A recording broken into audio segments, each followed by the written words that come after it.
Question number 11 of exercise 7B। यहाँ पे क्या दिया हुआ है, ABCD इज अ पैरेललोग्राम। क्या है ABCD? एक पैरेललोग्राम है जहाँ पे and E is a point on BC। ई क्या है? BC पे एक पॉइंट है। ई क्या है? BC पे एक पॉइंट है। If the diagonal BD intersect AE at F। क्या बोल रहा है? डायगोनल BD, BD जो डायगोनल है वो इस AE को कहाँ पे इंटरसेक्ट कर रहा है? एक पॉइंट पे। एक पॉइंट पे, तो हमको ये प्रूफ करना है। सबसे पहले यहाँ पे गिवन क्या है? कि एक पैरेललोग्राम है। सबसे पहले तो यही गिवन है कि ये पैरेललोग्राम है, ठीक है। तो इसके अकॉर्डिंग अब चलते हैं, हम इसमें क्या क्या गिवन है वो लिखेंगे। सबसे पहले लिखते हैं गिवन क्या है हमारे पास। ABCD is a parallelogram. ABCD एक पैरेललोग्राम, तो यहाँ पे क्या होगा? AD पैरेलल होगा BC के। AD क्या होगा? Parallel to BC। अच्छा, AD क्या है? पैरेलल है BC के, तो EB के भी पैरेलल होगा क्योंकि उसी का पार्ट है। तो AD क्या होगा? पैरेलल होगा EB के। ये AD क्या होगा? पैरेलल होगा EB के। अब इस ट्रायंगल में आते हैं। Now no in triangle.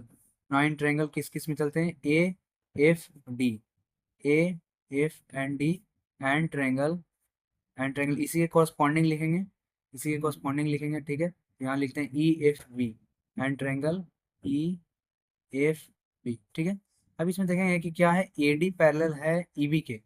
AD क्या है? पैरेलल है EB के। तो बताओ, अगर दो लाइन ऐसे पैरेलल है और ये वाला एंगल, तो ये वाला एंगल और ये वाला एंगल इक्वल होगा कि नहीं? तो यहाँ पे एंगल 1 ले लेते हैं, ये एंगल 2 ले लेते हैं। तो angle 1 is equal to angle 2 होगा। क्यों? क्योंकि ये दोनों लाइन पैरेलल्स है और ये क्या है? ट्रांसवर्सल है। तो एंगल 1 और 2 क्या होगा? इक्वल होगा। कैसे? कैसे बताओ? Alternate interior angle. कैसे इक्वल होगा? Alternate interior angle. अब यहाँ पे देखना, ये वाला एंगल ये इसके इक्वल होगा, तो 3 इज इक्वल टू 4 कर लेते हैं। क्यों? Vertically opposite angle. तो कैसे इक्वल होगा? Angle 3 is equal to angle 4 vertically opposite angle. ये इक्वल हो गया। अब जानते हैं कि दो ट्रायंगल में अगर दो एंगल इक्वल्स है, अगर दो एंगल इक्वल है, तो यहाँ पे 3 और 4 कैसे हो गया इक्वल? Vertically opposite. और 1 और 2 कैसे हो गया? अल्टरनेट इंटीरियर से। तो दो एंगल इक्वल है तो ट्रायंगल क्या होगा? सिमिलर होगा। तो therefore triangle AFD similar to triangle EFB। ये दोनों ट्रायंगल सिमिलर हो गया। अब रेशियो बनाते हैं। तो यहाँ से क्या बनेगा? AF। यहाँ से AF बनेगा। यहाँ से क्या बनेगा? EF बनेगा। यहाँ से अगर AF ले रहे हैं तो यहाँ से EF लेना पड़ेगा। और यहाँ से क्या ले रहे हैं? अगर FD ले रहे हैं, यहाँ से FD ले रहे हैं, तो यहाँ से क्या लेना पड़ेगा? FB लेना पड़ेगा, ठीक है। अब इसको क्रॉस मल्टीप्लाई करते हैं तो AF into FB is equal to EF। ये इधर आएगा क्रॉस मल्टीप्लाई होने पे FD, ठीक है। यहाँ पे FD हो गया। ये क्रॉस मल्टीप्लाई होने पे ये वाला इधर आ गया और ये इधर आ गया, तो AF into FB is equal to EF into FD। यही तो हमको प्रूफ करना था यहाँ पे, देखें। तो इसीलिए जो रिक्वायर्ड प्रूफ था मेरा हो गया मीन्स प्रूफ। ओके। अब आते हैं एक्सरसाइज 7B के क्वेश्चन नंबर 12 पे। इसमें क्या दिया हुआ है? In the given figure DB parallel BC। क्या है DB? क्या है? परपेंडिकुलर, सॉरी परपेंडिकुलर है, परपेंडिकुलर टू BC। DB क्या है? परपेंडिकुलर टू BC, ठीक है। अब यहाँ पे D परपेंडिकुलर टू AB है। DE क्या है? Perpendicular to EB। तो D है जो परपेंडिकुलर टू EB। एक काम करते हैं, जहाँ जहाँ परपेंडिकुलर वहाँ 90 डिग्री बनाते हैं। यहाँ 90 डिग्री होगा, यहाँ भी 90 डिग्री होगा, और एक और 90 डिग्री ये दिया होगा, ठीक है। हमको ये प्रूफ करना है B/D। तो B और D किस में आ रहा है? B और D इस वाले ट्रायंगल में आ रहा है। मतलब कि हम इस छोटे वाले ट्रायंगल को हम लेके चलेंगे। इसके अकॉर्डिंग ये जो छोटा वाला ट्रायंगल है, ये इसके अकॉर्डिंग हम चलेंगे। और ये बड़ा वाला ट्रायंगल में चलेंगे क्योंकि AC और BC उसमें आ रहा है, ठीक है। तो छोटा वाला ट्रायंगल और बड़ा वाला ट्रायंगल लेके चलते हैं। तो उसमें देखते हैं क्या क्या है मेरे पास। तो यहाँ पे देखते हैं सबसे पहले क्या है मेरे पास। अगर ये 90 है तो ये भी 90 होगा, ठीक है। तो यहाँ पे क्या दिया है? एंगल। तो इन ट्रायंगल, किस ट्रायंगल में चलना है हमको? ACB। इस ट्रायंगल में ACB एंड ट्रायंगल, कौन से में? इसमें ACB चले, मतलब 90 डिग्री वाला बीच में आएगा, इसमें भी 90 डिग्री बीच में ही आएगा, ठीक है। और उसके बाद अब ये जो कॉमन, ये जो एंगल बचा हुआ है, और यहाँ पे ट्रायंगल हम कुछ भी लिख सकते हैं अभी, क्योंकि सिमिलर नहीं है तो हम कुछ भी लिख सकते हैं, लेकिन बाद में प्रूफ करने के बाद, सिमिलर करने के बाद हमको कॉरस्पॉन्डिंग पार्ट ही लिखना पड़ेगा। अभी तो हम यहाँ पे कुछ भी लिख देते हैं यहाँ पे। तो यहाँ पे दे देते हैं क्या? AD। तो यहाँ पे हो जाएगा मेरे पास B/E आ जाएगा ACB। और इसमें क्या आ जाएगा? इसमें E 90 डिग्री पे आ रहा है, तो E 90 डिग्री पे पहले, उसके बाद BD, ठीक है। अब इसमें हम देखते हैं, अभी इसको कॉरस्पॉन्डिंग पार्ट को नहीं भी लिखेंगे तो चलेगा, बस सिमिलर करने के बाद हमको कॉरस्पॉन्डिंग के अकॉर्डिंग लिखना पड़ेगा। तो यहाँ पे पहले हम देखते हैं, सबसे पहले क्या है यहाँ पे? यहाँ पे एंगल DEB, यहाँ पे DEB एंगल कितना है, 90 डिग्री है। और एंगल ACB ये दोनों क्या है, ईच 90 डिग्री है। ईच क्या है, 90 डिग्री, मतलब दोनों 90 डिग्री है, ठीक है। अब यहाँ पे बात करते हैं, यहाँ पे एंगल 1 इसको मान लेते हैं, और ये जो छोटा वाला एंगल है इसको 2 मान लेते हैं, इसको 3 मान लेते हैं, ठीक है। तो हम देखते हैं यहाँ पे एंगल 1 है 2। अच्छा, ये पूरा क्या है, ट्रायंगल है। ये जो बड़ा वाला है ये क्या है, ट्रायंगल है। इसमें ये 90 डिग्री है, तो बाकी तो कितना होगा, तो एंगल 1 प्लस, तो इन ट्रायंगल ACB एंगल 1 + 2 क्या होगा, 90 डिग्री होगा। क्यों, क्योंकि ये टोटल कितना है 180 डिग्री, इसमें से 90 ये कट गया, तो ये दोनों बच के कितना हो जाएगा 90 डिग्री। तो ये हमारे इक्वेशन 1 हो गया।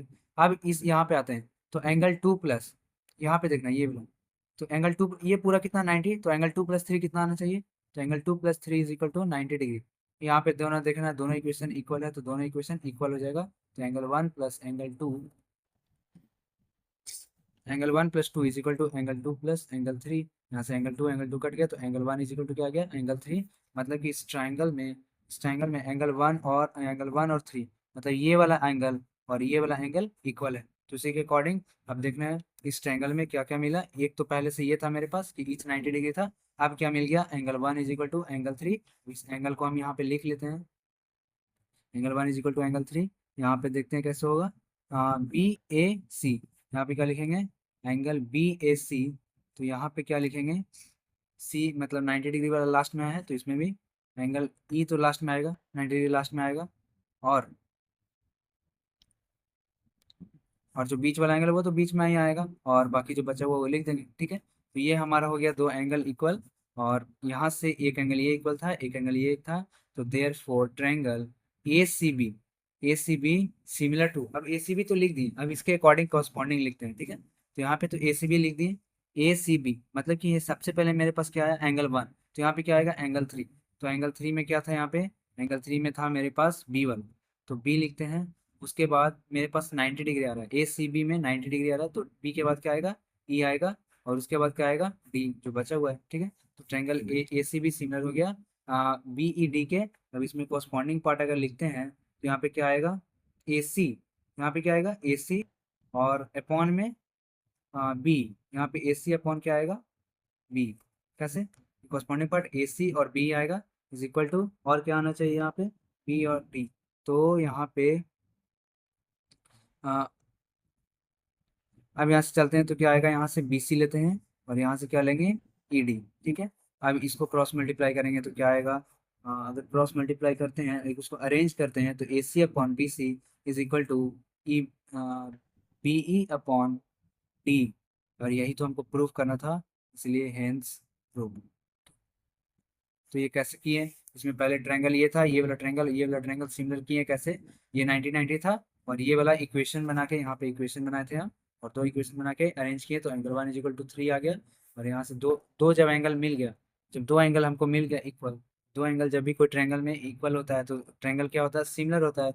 और ट्रायंगल क्या हो गया, ये आपस में सिमिलर हो गया, बाई किसके से, बाई ए सिमिलैरिटी से हुआ था, यहाँ पे लिखना भूल गए थे, लिख लीजिएगा ए सिमिलैरिटी। और ये ट्रायंगल क्या होगा, सिमिलर हो गया, ठीक है। तो कॉरस्पॉन्डिंग साइड का रेशियो क्या होगा, इक्वल होगा, तो यहाँ पे बना दिए।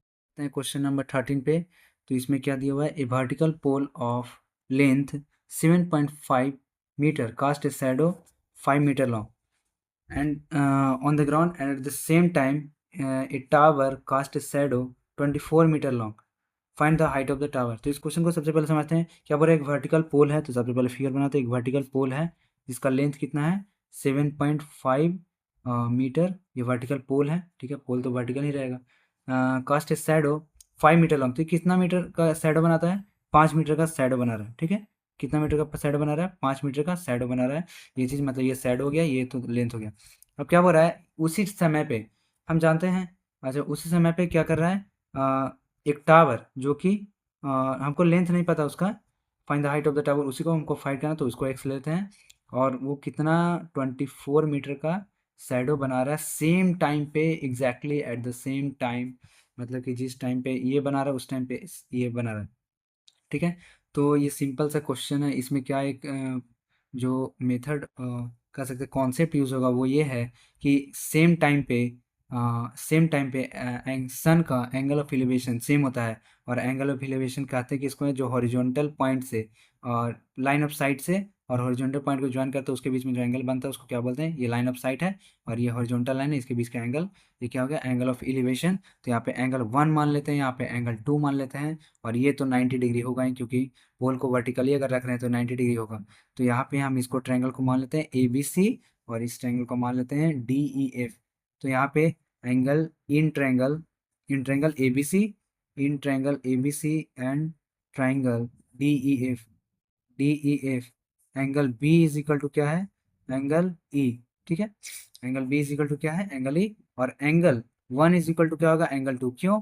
Because angle of elevation, angle of elevation अभी बताएं, angle of elevation of sun at same time एक समय पे, मतलब अगर 12 बज रहा है तो 12 बजे जो एंगल ऑफ एलिवेशन सन का होगा वो हमेशा सेम रहेगा किसी भी टाइम पे। ठीक है, same time is same and because angle of elevation of sun at same time is same. ठीक है, तो एंगल ये दोनों इक्वल है। और जान है कि जब भी दो ट्रायंगल क्या है, दो एंगल इक्वल है तो वो क्या होगा, ट्रायंगल सिमिलर हो जाएगा। तो यहाँ पे triangle A B C will remain, therefore triangle A B C remain similar to D E F by a similarity criteria. ठीक है भाई, ये सिंगुलैरिटी क्राइटेरिया हो गया। अब यहाँ पे क्या बनाएंगे, रेशियो बनाएंगे। तो हमको रिक्वायर्ड क्या है, ये वाला और ये वाला। ठीक है, तो A B upon D E is equal to मेरे पास क्या आ जाएगा, B C, B C upon E F, यहाँ से आ जाएगा ई एफ मेरे पास। और इसको सॉल्व करने पे क्या आएगा, अगर वैल्यू पुट करेंगे तो 7.5, और डी ई बच जाएगा यहाँ पे। और बी सी का value what is the value of BC, 5 meter, and EF is 24 meter. On solving this, 7.5 by 10 into 24 upon 5 is equal to D। ये बच गया मेरे पास 725 5 15, तो यहाँ 15 75 आ जाएगा। और 7 यहाँ से और कटने का चांस, तो 3 times and 2 times this will 12, और 12 और 3, तो डी इज इक्वल टू बच जाएगा मेरे पास 36 meter. Okay, so this is the final answer, 36 meter. तो टावर का लेंथ कितना होगा, देयर फोर, तो डी इज इक्वल टू कितना आ गया मेरे पास 36 मीटर। देयर फोर डी का लेंथ कितना हो गया, means length of tower is 36 meter. Okay, इसके बाद क्वेश्चन नंबर 14 देखते हैं क्या बोल रहा है। In an isosceles triangle A B C, एक आइसोसेलेस ट्रायंगल है ए बी सी। ठीक है, the base A B is produce both base, क्या बोल रहा है, इसका बेस दोनों तरफ प्रोड्यूस किए, कहाँ तक, ए को पी की तरफ और बी को क्यू तक। ठीक है, such that A P into B Q, क्या बोल रहा है कि A P into B Q, A P into B Q is equal to A C square, is equal to क्या है, ए सी स्क्वायर, मतलब ये वाला का स्क्वायर है। ये चीज़ हमको गिवन है, तो सबसे पहले जो गिवन हम लिख लेते हैं। तो गिवन मेरे पास क्या है, A P into B Q is equal to A C square. और क्या गिवन है मेरे पास, ए सी। अच्छा, ये आइसोसेलेस ट्रायंगल है, triangle A B C is an isosceles triangle, isosceles triangle. तो इसीलिए क्या होगा, इसीलिए क्या होगा, ए सी, क्या होगा, ए सी। इसमें क्या बोल रहा है, आइसोसेलेस द बेस, इसमें क्या होगा, ए सी गिवन है। A C is equal to क्या है, A C is equal to क्या है, बी सी। ये वाला साइड और ये वाला साइड गिवन है, ये क्वेश्चन में दिया हुआ, ये दोनों मार्क किया हुआ, तो मतलब ये साइड और ये साइड इक्वल है, सिंपल बात है। ठीक है, क्यों, opposite sides of A, opposite sides of N isosceles triangle, of N isosceles triangle. ठीक है, इसे हम ज़्यादा लिख नहीं रहे, इसको ज़्यादा लॉन्गेट नहीं कर रहे हैं। तो यहाँ पे बताओ, ये वाला एंगल और ये वाला एंगल क्या इक्वल होगा, इसको एंगल 1 और 2 मान लेते हैं। तो एंगल 1 इज इक्वल टू क्या होगा, एंगल 2। ठीक है, ये हम मेरे पास गिवन है, इतना चीज़ निकल गया। अब टू प्रूफ में आते हैं, क्या हमको प्रूफ करना है, टू प्रूफ में हमको प्रूफ क्या करना है, triangle A C P, triangle A C P is similar to triangle, oh sorry, triangle A C P is similar to triangle B C P. ठीक है, ये हमको प्रूफ करना है। हमारे पास प्रूफ क्या है, समझना, प्रूफ क्या है, यहाँ पे कुछ दिया हुआ है, A P into B Q, A P into B Q is equal to क्या हो जाएगा, ए सी स्क्वायर। ठीक है, अब यहाँ पे हम चलते हैं आगे, और इसको अगर इस तोड़ के इधर लाएं तो क्या आएगा, A P upon A C square, A C is equal to, यहाँ से क्या आ जाएगा, A C by B Q, ठीक है, ये हमारे पास आ गया। अच्छा यहाँ पे ए सी की जगह हम क्या बी सी लिख सकते हैं, क्यों? क्योंकि गिवन है, इक्वल है, opposite sides of equilateral isosceles triangle, ठीक है। तो A P upon A C, A P upon A C is equal to क्या आएगा मेरे पास, ए सी की जगह क्या लिखते हैं, B C upon B Q, ये मेरे पास आ गया। अब देखना इस ट्रायंगल में क्या है, ए पी, ए पी ये साइड हो गया, ये वाला साइड, और बी सी क्या हो गया, ये वाला साइड, इधर वाला साइड, और यहाँ पे क्या आ गया, ए सी, ए सी कौन सा साइड हो गया, ये वाला। तो ए पी अपॉन ए सी, इस वाले ट्रायंगल में ए पी अपॉन ए सी, और इस वाले ट्रायंगल में B C upon B Q, अगर ये दोनों देखना, ये दोनों कोरस्पॉन्डिंग साइड क्या है, इक्वल है, तो हमारे पास एक रिलेशन आ गया कि क्या है, इस वाले ट्रायंगल में, ये वाले ट्रायंगल में और ये वाले ट्रायंगल में क्या है हमारे पास, इस साइड का और इस साइड का रेशियो, इस साइड का रेशियो क्या है, कॉन्स्टेंट प्रोपोर्शनल, यहाँ पे हम निकाल चुके हैं, ठीक है। अब यहाँ पे देखना एंगल 1 = 2 दिया होता है, अगर इसको एंगल 3 और इसको एंगल 4 मानते हैं, तो बताओ angle one plus 4 is equal to कितना आएगा, 180 डिग्री आएगा, क्यों? क्यों आएगा angle 1 plus 4 is equal to 180, क्योंकि लीनियर पेयर, सिंपल सा बात है ये, लीनियर पेयर के कारण ये आएगा, और एंगल 2 और plus angle 3 is equal to क्या आएगा, 180 डिग्री। अच्छा यहाँ पे हम सब्स्टिट्यूट करते हैं वैल्यू, अगर एंगल 1 और 2 इक्वल है तो यहाँ पे क्या लिख सकते हैं, एंगल 1 लिख सकते हैं, तो angle 1 + 3 is equal to 180 degree, इसको इक्वेशन 1 मानते हैं, इसको इक्वेशन 2 मानते हैं, दोनों को इक्वेट करेंगे तो क्या मिलेगा, angle 1 + 4 is equal to angle 1 + 3, समझ में आया? इसको और इसको इक्वल ले लिए, एंगल 1 + 4 और एंगल 1 प्लस, ये एंगल 2 की जगह एंगल 1 क्यों लिखे, क्योंकि ये दोनों आपस में इक्वल थे, यहाँ से इक्वेट करेंगे तो एंगल 1 और एंगल 1 कट जाएगा, और क्या हो जाएगा, एंगल 3 इज इक्वल टू 4, तो देयर 4 क्या हो जाएगा, ट्रैंगल। यहाँ पे देखना, अब ये ट्रैंगल देखना, ये वाला ट्रैंगल देखना, इसमें क्या है, ये एंगल इक्वल है, ये आपस में एंगल इक्वल है, और ये दोनों साइड का प्रोपोर्शन भी इक्वल था हमारे पास, तो साइड का प्रोपोर्शन इक्वल है और एक एंगल इक्वल है, तो इसीलिए ट्रैंगल क्या हो जाएगा, ए सी पी क्या हो जाएगा, सिमिलर टू ट्रैंगल, कौन से ट्रैंगल, बी सी क्यू हमको गिवन है। Thank you. Next question is question number 15, इसमें क्या दिया हुआ है, in the given figure angle 1 is equal to 2, angle 1 और 2 दिया हुआ है इक्वल, और A C upon B D, A C कहाँ गया, A C upon B D is equal to C B upon E C, ये दिया हुआ है।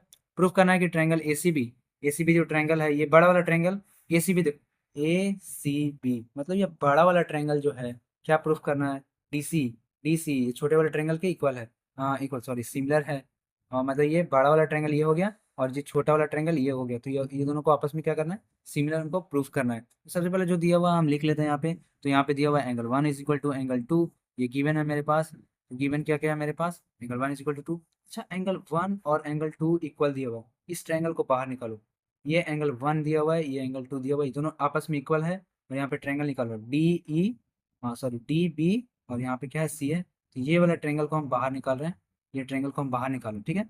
तो एंगल 1 और 2 इक्वल है, तो बताओ ये दोनों साइड इक्वल हो जाएगा कैसे, तो यहाँ पे B D is equal to क्या हो जाएगा, डी सी हो जाएगा, क्यों, एंगल सॉरी साइड्स, अच्छा बताओ ये क्या हो जाएगा, दो एंगल इक्वल है तो क्या हो जाएगा, triangle B B D C is an isosceles triangle हो जाएगा, आइसोसेलेस ट्रायंगल क्या हो जाएगा, ट्रायंगल बी डी सी जो है आइसोसेलेस ट्रायंगल हो जाएगा, तो साइड्स, जो साइड्स होगा, sides of N isosceles triangle, ठीक है, क्या होगा, ये दोनों क्या है, साइड्स ऑफ आइसोसेलेस ट्रायंगल है, मतलब ये वाला और ये वाला क्या है, साइड्स ऑफ आइसोसेलेस ट्रायंगल, तो बीडी की जगह हम क्या लिख सकते हैं, डीसी लिख सकते हैं, ठीक है। अब मेरे पास क्या दिया हुआ है, और आगे देखते हैं यहाँ पे, ये रेशियो दिया हुआ है, रेशियो, ठीक है। तो हम मेरे पास रेशियो क्या दिया हुआ है, A C by B D is equal to C B upon C, ये हमारे पास क्या दिया हुआ है, रेशियो दिया हुआ है, ठीक है। तो टू प्रूव हमको क्या करना है, ये सब पहले लिख लेना पड़ता है, triangle A C B similar to triangle B C, ठीक है। और प्रूफ मेरे पास प्रूफ क्या है, प्रूफ सॉरी ये सब छूट गया था, ठीक है, ए सी। अब यहाँ पे क्या करते हैं, ए सी है और क्या दिया हुआ है, बी डी, अच्छा बी डी की जगह हम क्या लिख सकते हैं, डी सी लिख सकते हैं, तो बी डी और डी सी लिख दिए, और सी बी और सी को वैसे ही रहने देते हैं, ठीक है। अब इसकी अभी रेशियो हम बनाते हैं, देखते हैं यहाँ पे, तो ए सी अपॉन डी सी, और यहाँ पे क्या दिया हुआ है, डी सी अपॉन ई सी, बताओ ये बड़ा वाला ट्रायंगल और छोटा वाला ट्रायंगल, बड़ा वाला ट्रायंगल और छोटा वाला ट्रायंगल का साइड का रेशियो है कि नहीं, और ये दोनों क्या है आपस में, प्रोपोर्शनल। तो पहला चीज़ तो हमको ये मिल गया, और दूसरा इक्वेशन क्या, दूसरा हमको क्या इन्फॉर्मेशन मिल गया, angle 2 is equal to angle 2, क्यों, दोनों में कॉमन है, तो कॉमन फॉर बोथ, कॉमन दोनों के लिए क्या है, कॉमन, ठीक है। तो दो साइड का रेशियो प्रोपोर्शनल हो गया, एक एंगल इक्वल हो गया, तो बताओ ट्रायंगल क्या हो जाएगा, triangle A C B will be similar to triangle DCE by कैसा सिमिलरिटी, साइड एंगल साइड, तो कैसे बाय ऐसे इज सिमिलरिटी, ठीक है। ऐसे इज सिमिलरिटी से क्या हो जाएगा आपस में, ट्रायंगल क्या हो गया यहाँ पे सिमिलर हो गया, ठीक है। अब इसके आगे बढ़ते हैं। अब देखते हैं question number 17 of exercise 7B। इसमें क्या दिया हुआ है, in a circle two chords A B and C D intersect at a point P. दो कॉर्ड है यहाँ पे, दो कॉर्ड का नाम क्या है, ए बी और सी डी। ए बी ये कॉर्ड हो गया, ये कॉर्ड हो गया, ये दोनों कहाँ इंटरसेक्ट कर रहा है, पी पे।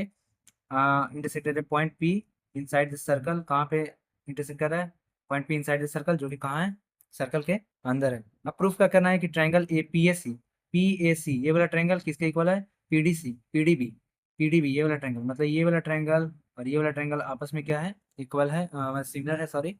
ये प्रूफ करना है, और बाकी एक और ये प्रूफ करना है। तो हमारे पास गिवन क्या है, गिवन क्या क्या है बताओ यहाँ पे,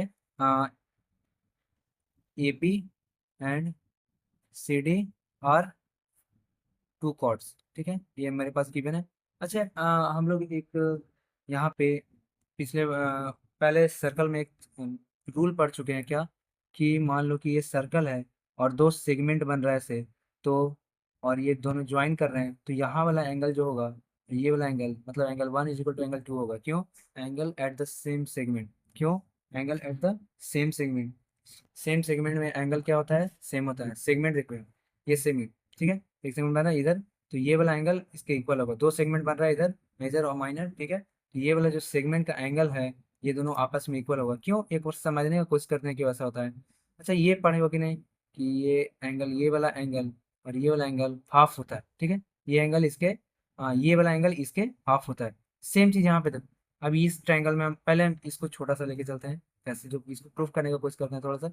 ये तुम्हारा हो गया एंगल ऐसे, और ये वाला को एक्सटेंड करते हैं इधर, और ये वाला को एक्सटेंड करते हैं यहाँ, तो बताओ यहाँ जो एंगल होगा इसके आधा होगा, ठीक है, तो यहाँ पे आधा हो गया। सेम चीज इधर भी करते हैं, तो ये वाला जो एंगल यहाँ पे बन रहा है, ये वाला भी इसके आधा होगा, तो ये दोनों आपस में क्या होगा, इक्वल, ये इसके आधा, ये इसके आधा, तो आपस में क्या होगा, इक्वल, सिंपल बात। तो यहाँ पे उतना चलना नहीं है अभी, एंगल 1 इज इक्वल टू 2 बस सिंपल लेके चलना है। तो therefore angle 1 is equal to angle 2 होगा, क्यों, angle, angle in the same segment, same segment में एंगल क्या होता है, इक्वल होता है इन द सेम सेगमेंट, ठीक है, ये हमारे सर्कल का एक रूल है, ठीक है। अब यहाँ पे आते हैं, यहाँ पे देखते हैं, तो यहाँ पर एंगल 1 और एंगल 2 आपस में इक्वल हो गया। ये बताओ, ये वाला एंगल 3 और 4 मानते हैं, तो एंगल 3 इज इक्वल टू क्या होगा, एंगल 4, क्यों, क्यों एंगल ये इक्वल होगा, फॉर्म वर्टिकली अपोजिट एंगल से, वर्टिकली अपोजिट एंगल से आपस में इक्वल है, दो एंगल। अच्छा, ये ट्रायंगल मिल गया, ये ट्रायंगल मिल गया, कितना एंगल मिल गया हमको, इक्वल, दो एंगल, दो एंगल इक्वल मिल गया, तो क्या होगा, ट्रायंगल सिमिलर होगा, तो ट्रायंगल क्या हो जाएगा बताओ, P A C will remain similar to P D C by A similarity, by A similarity, ठीक है, ये हमारे पास आ गया, ए सिमिलैरिटी हेंस प्रूफ। अब सेकंड में क्या आता है, पी ए, अब हमको प्रूफ क्या करना है, तो यहाँ से लेके चलते हैं, P A upon corresponding part का रेशियो क्या लिखेंगे, पी ए, यहाँ से क्या लिखेंगे, पी डी, यहाँ से क्या लिखेंगे, पी डी, यहाँ से क्या लिखेंगे, यहाँ से लिखेंगे हम पी सी लिख सकते हैं, यहाँ से क्या लिख सकते हैं, पी सी, और यहाँ से क्या लिखेंगे, पी बी, ठीक है। हाँ, यहाँ से पीसी लिए, यहाँ से पहले पीए लिए, यहाँ से पीडी लिए, यहाँ से फर्स्ट और लास्ट लिए पीसी, तो यहाँ से भी फर्स्ट और लास्ट लेंगे। अब इसको क्रॉस मल्टीप्लाई करेंगे तो क्या आ जाएगा, PA into PB is equal to P PD into PC, हमारे पास ये आ गया, यही तो प्रूफ करना था हमको, तो दोनों प्रूफ हो गया, हेंस प्रूफ, दोनों पार्ट प्रूफ हो गए।